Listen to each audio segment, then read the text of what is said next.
Jumpa lagi dengan saya, Willy The Rooms, tetap di The Sinners Channel.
Mengapa doa merupakan sarana anugerah?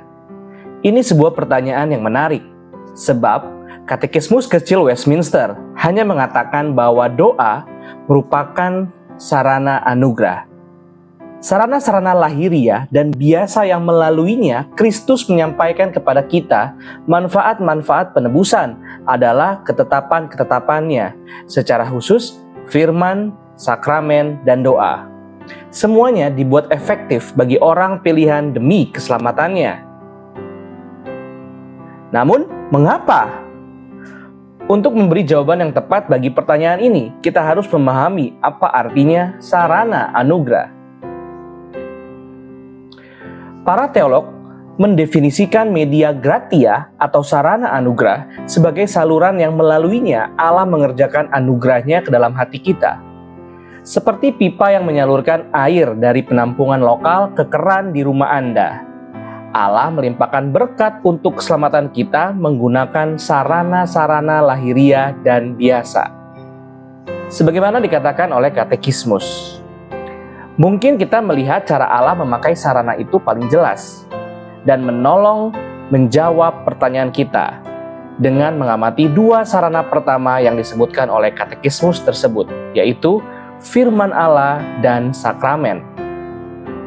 Melalui pemberitaan firman, Tuhan membawa keselamatan kepada orang percaya ketika Roh-Nya mengkaruniakan kepada mereka iman untuk mendengar dan percaya. Roma 10 ayat 17. Ia lalu melanjutkan menggunakan firman-Nya untuk menguduskan umat-Nya. Sebagaimana dikatakan Paulus kepada para penatua di Efesus, "Sekarang aku menyerahkan kamu kepada Allah dan kepada firman anugerah-Nya yang berkuasa membangun kamu dan menganugerahkan pada kamu warisan yang ditentukan bagi semua orang yang telah dikuduskannya." Kisah Para Rasul 20 ayat 32. Begitu pula sakramen baptisan dan perjamuan kudus adalah alat yang dipakai Tuhan untuk membawa secara penuh manfaat keselamatan bagi umat-Nya. Jelas, bagi kita tidak sedang berbicara tentang menerima keselamatan melalui berpartisipasi dalam karya sakramen, seperti yang diajarkan oleh Gereja Katolik Roma. Sebaliknya, melalui iman yang telah dikaruniakan dan pembenaran yang telah kita terima, Tuhan memberikan kepada kita manfaat secara penuh dari keselamatan kita dalam sakramen-sakramen itu. Baptisan kita adalah tanda dan meterai dari pengampunan dosa. Kisah Para Rasul 2 ayat 38. Perjamuan kudus adalah cawan berkat, atau dalam bahasa lainnya disebut pengucapan syukur, yang menawarkan kepada kita persekutuan dengan darah Kristus. Dan roti yang kita pecah-pecahkan yaitu persekutuan dengan tubuh Kristus. 1 Korintus 10 ayat 16. Anugerah yang menguduskan dan menguatkan dialami melalui sakramen-sakramen. Kita beralih kepada doa. Kita melihat hal serupa di dalam Alkitab, bahwa itu adalah saluran yang melaluinya Bapa Surgawi memberkati kita. Pemazmur berkata, "Pasanglah telinga kepada doaku ya Tuhan, dan perhatikanlah suara permohonanku." Seruan hati yang sederhana, tetapi dalam ini menunjukkan bahwa pemazmur sama seperti jawaban katekismus yang saya sebutkan sebelumnya, menganggap doa adalah sarana untuk beroleh anugerah. Namun, kembali ke pertanyaan kita, mengapa doa merupakan sarana anugerah? Sebagai orang Kristen, kita harus dengan penuh keyakinan datang mendekat ke tahta anugerah, di mana Kristus, imam besar yang penuh simpati kepada kita, duduk mengetahui bahwa ketika kita berdoa kepadanya, Ia akan memberi anugerah waktu kita memerlukannya. Ibrani 4 ayat 15-16. Paulus berdoa supaya jemaat Efesus akan dikuatkan untuk mengenal kasih Allah yang tiada batas. Efesus 3 ayat 14-19.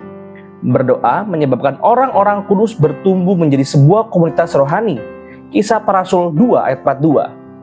Doa bagi orang yang tidak percaya dinaikkan supaya Kristus berkenan memberi anugerah keselamatan kepada mereka. Roma 10 ayat 1. Doa itu sendiri bergantung pada firman Allah. Dengan menghirup firman Allah, melalui mendengarnya, dikhotbahkan atau membaca kebenarannya yang ajaib, kita dipenuhi dengan roh Allah. Lalu ketika kita berdoa, kita mengembuskan perkataan roh dan kehendak Allah kembali kepada Tuhan. Betapa doa sungguh merupakan cara yang ajaib untuk mengalami anugerah. Soli Deo Gloria. Terima kasih, Tuhan Yesus memberkati. Puji Allah, puji Allah, puji Allah Tritunggal. Mulia-mulia bagi Allah, pemberi kurnia keselamatan.